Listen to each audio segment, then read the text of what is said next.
नमस्कार। रामलाल शिक्षण संस्थान ऑनलाइन क्लासेज में कक्षा 9 के विद्यार्थियों का स्वागत है। देखो, अपने कल वीडियो डाला था, उसमें शिक्षा जनसंख्या की गुणवत्ता के बारे में बताया था।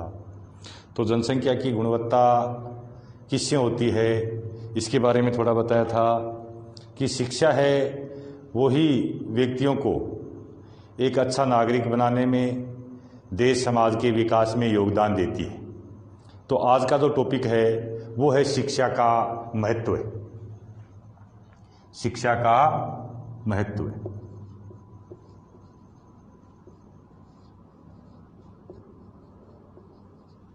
शिक्षा का महत्व।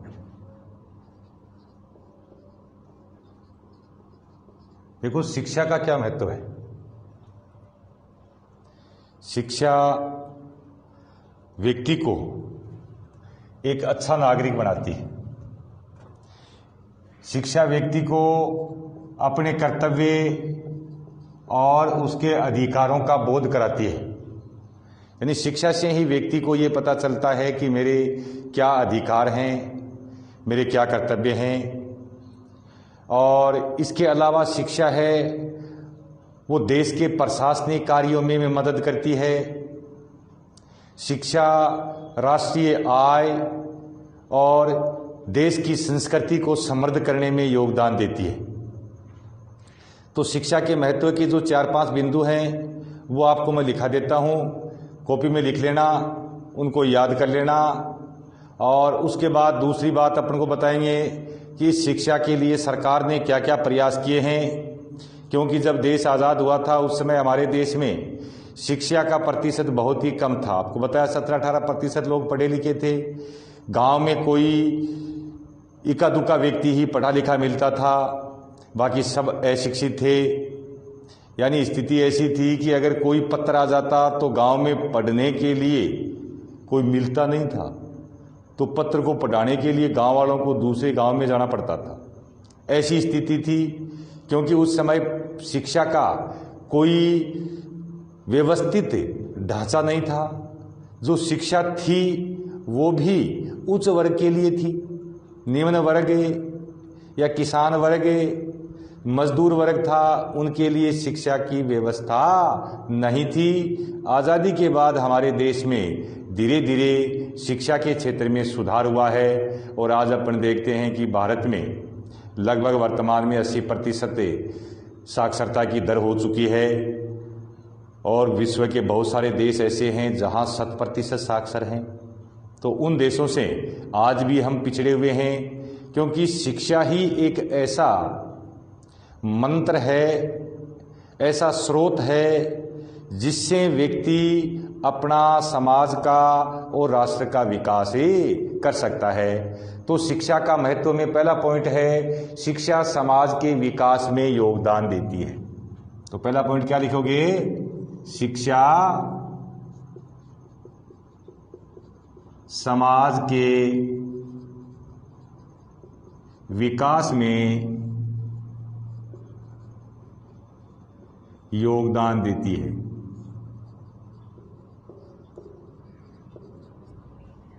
यानी शिक्षा से ही समाज का विकास होता है। अगर शिक्षा नहीं होगी तो समाज पिछड़ जाएगा।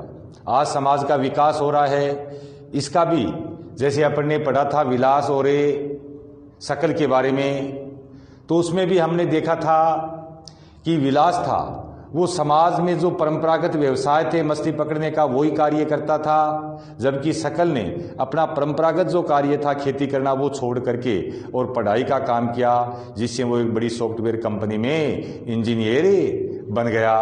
तो शिक्षा है वो व्यक्ति को ऊपर उठने में मदद करती है, आगे बढ़ने में सहयोग करती है। दूसरा है, शिक्षा राष्ट्रीय आय और संस्कृति की समृद्धि में वृद्धि करती है। तो दूसरा है,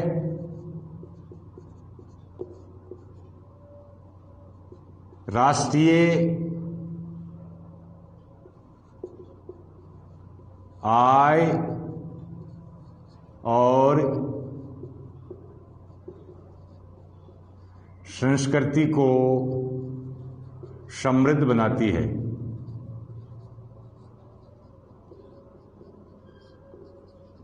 शिक्षा है वो राष्ट्रीय आय को बढ़ाती है और संस्कृति है उसको भी समृद्ध बनाती है, उसमें भी वृद्धि करती है।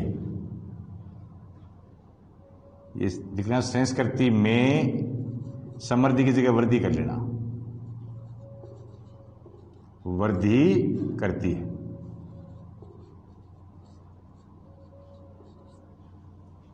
तीसरा है शिक्षा है वो प्रशासनिक कार्यों में दक्षता बढ़ाती है। जो सरकारी कार्य हैं उनको करने की जो उसकी कुशलता है, उसकी क्षमता है, उसमें वृद्धि करती है।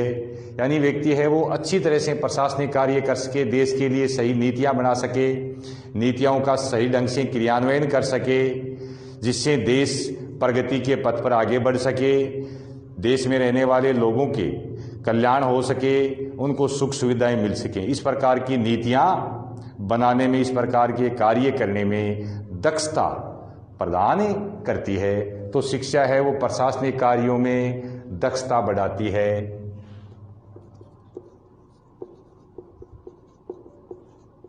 प्रशासनिक के कार्यों में दक्षता बढ़ाती है। दक्षता का मतलब है कार्य करने की जो क्षमता है वो बढ़ जाती है। अनपढ़ व्यक्ति होता है, अशिक्षित व्यक्ति होता है, उसको यही पता नहीं कि सरकार के क्या कार्य हैं, सरकार के क्या दायित्व हैं, सरकार कौन सा कार्य करे जिससे जनता का कल्याण हो, जनता की भलाई हो, जनता को ज़्यादा से ज़्यादा सुख सुविधाएं मिले। तो एक पढ़ा लिखा व्यक्ति है वो इस प्रकार के प्रशासनिक कार्य करता है। जैसे अपन देखते हैं IAS वगैरह बनते हैं तो ये प्रशासनिक अधिकारी होते हैं, अच्छे पढ़े लिखे होते हैं, टैलेंटेड होते हैं। तो वास्तव में देश का जो प्रशासन है वो इन्हीं के द्वारा चलाया जाता है। नेता लोग देश का प्रशासन नहीं चलाते हैं। नेता तो अनपढ़ हो सकता है, लेकिन जो उसके अधीन कार्य करने वाले हैं, जो अधिकारी हैं, प्रशासन को चलाने वाले हैं, वो अनपढ़ नहीं हो सकते। नेता के लिए कोई योग्यता नहीं है। अनपढ़ व्यक्ति भी नेता बन सकता है, मंत्री बन सकता है, लेकिन उस मंत्रालय का जो कामकाज है वो उस मंत्रालय के जो कर्मचारी होते हैं वो ही करते हैं। तो वो अच्छे पढ़े लिखे होते हैं, जिसके लिए अपने को पता है कि राष्ट्रीय लेवल पर एक बड़ी परीक्षा होती हैं और उस परीक्षा में जो उत्तीर्ण होते हैं उन्हीं में जो अच्छे नंबरों से उत्तीर्ण होने वाले व्यक्ति हैं, अच्छी जिनकी रैंक आती है, उनको इस प्रकार के प्रशासनिक कार्यों का भार सौंपा जाता है। वो प्रशासनिक कार्य करते हैं, नेता प्रशासनिक कार्य नहीं करते हैं। तो शिक्षा है वो प्रशासनिक के कार्यों में दक्षता बढ़ाती है। नए नए जो नवाचार किए जाते हैं, चाहे वो शिक्षा के क्षेत्र में हो, देश ज्यों ज्यों शिक्षित हुआ उसके साथ साथ ही शिक्षा के क्षेत्र में भी नए नए प्रयोग किए गए, जिसको अपन बोलते हैं नवाचार। जैसे इसी साल एक नई शिक्षा नीति लागू की है 2020, तो उसमें जो पुरानी शिक्षा पद्धति थी उसके स्थान पर एक नई शिक्षा पद्धति लागू की गई है। तो ये कोई नेता का सुझाव नहीं है, ये सुझाव किसका है? ये उन अधिकारियों का सुझाव है, उन कर्मचारियों का सुझाव है जो प्रशासन को चलाते हैं। कोई IAS वगैरह है, उन्होंने ये सरकार को सुझाव दिया है कि किताबी शिक्षा की बजाय देश में कोई इस प्रकार की व्यावसायिक शिक्षा दी जाए, क्योंकि अब सरकार का जो फोकस है वो है व्यावसायिक शिक्षा की ओर, कि लोगों की पढ़ने के बाद सरकारी नौकरी पर निर्भरता कम हो जाए और वो अपना स्वयं का कोई व्यवसाय शुरू कर ले। तो इस प्रकार की शिक्षा को लागू करने के लिए शिक्षा में परिवर्तन किया गया है। आगे आप पढ़ेंगे तो आपके चैप्टर भी आएगा 2020 की नई शिक्षा नीति, नई शिक्षा पद्धति। तो ये प्रशासनिक अधिकारियों द्वारा ही शिक्षा में किया गया एक ही नवाचार है। पहले भी इस प्रकार के नवाचार हो चुके हैं, कुछ में उनमें सफलता मिली है, कुछ में सफलता नहीं मिली है। जैसे आगे आपको पढ़ाएंगे शिक्षा के लिए सरकार के जो प्रयास हैं, उसमें भी कई नवाचार हुए हैं। जैसे हमारे गांव में पहले प्रौढ़ शिक्षा चलती थी बूढ़ों को पढ़ाने की, कि कम से कम उनको लिखना पढ़ना सिखाया जाए ताकि उसकी निर्भरता दूसरों के ऊपर कम हो जाए।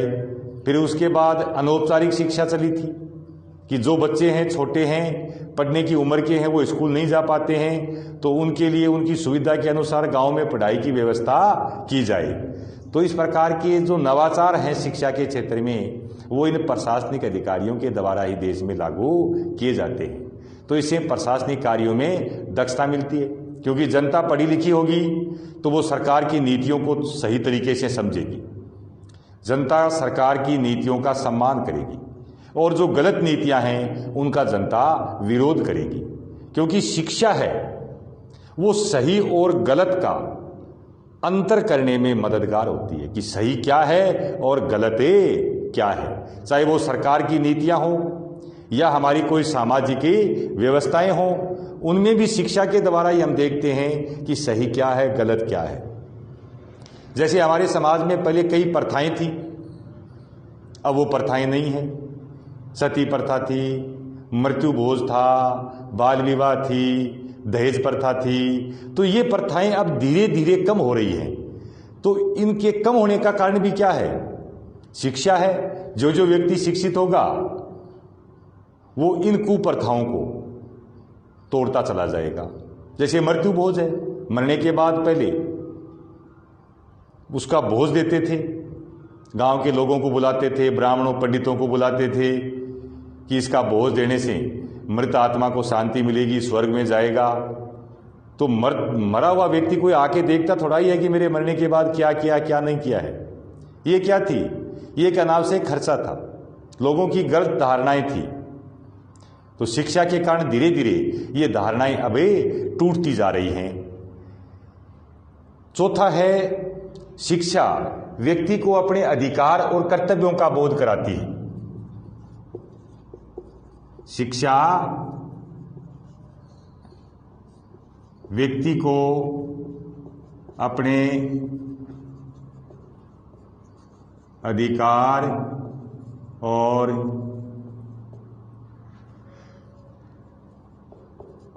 कर्तव्यों का बोध कराती है। शिक्षा है वही व्यक्ति को ये बताती है कि व्यक्ति के अधिकार क्या हैं और कर्तव्य क्या है, क्योंकि अधिकार और कर्तव्य एक दूसरे से जुड़े हुए हैं। एक ही सिक्के के दो पहलू हैं। तो इनको तो पढ़ा लिखा व्यक्ति पहचान सकता है कि मेरा अधिकार क्या है और मेरे कर्तव्य क्या है। मैं अगर कर्तव्यों को पालन करूंगा, कर्तव्यों का सही ढंग से पालन करूंगा, तो मेरे अधिकार अच्छी तरह से सुरक्षित रहेंगे। अगर कर्तव्यों का निर्वहन नहीं होगा तो अधिकार भी सुरक्षित नहीं होंगे, क्योंकि एक के कर्तव्य हैं वही दूसरे के क्या हैं? अधिकार हैं। एक के कर्तव्य हैं वही दूसरे के क्या हैं? अधिकार हैं। तो इनके बारे में हमें शिक्षा से ही पता चलता है कि अधिकार और कर्तव्य क्या हैं। तो शिक्षा अधिकार और कर्तव्यों का बोध कराती है। तो ये तो मैंने आपको शिक्षा के 4 महत्व बताए हैं, इनको आप याद कर लेना। आगे आने वीडियो में आपको शिक्षा के लिए जो सरकारी प्रयास हैं, सरकार क्या क्या प्रयास किया है शिक्षा के लिए, उनके बारे में बताएंगे। धन्यवाद।